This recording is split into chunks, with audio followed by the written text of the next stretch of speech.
Welcome to the Learning Pines YouTube. We hope this video helps.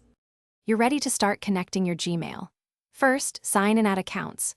Google.com using your Google credentials. If you don't have one, create it now.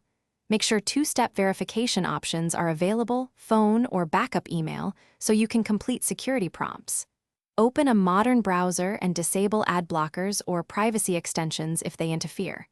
Once signed in, navigate to Gmail from the Google Apps grid. This puts you directly into the inbox and prepares you for account linking or client setup. Next, configure access for the device or email client you're connecting. In Gmail, go to Settings, then Forwarding and POP/a map, and enable a map to sync multiple devices. Save changes. If you have two-step verification, generate an app password in Security App Passwords for the mail client instead of your main password.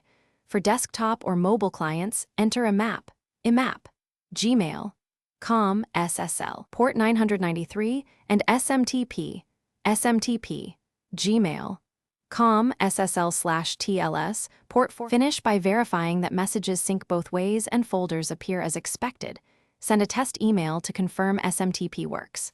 If synchronization lags, adjust sync frequency in client settings and restart the app. A frequent issue is authentication failure. Recreate the app password or reauthorize via OAuth when prompted.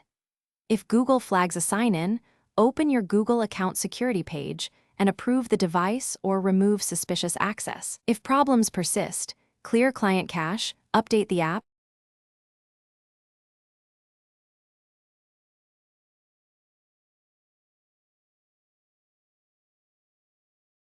Thanks for watching.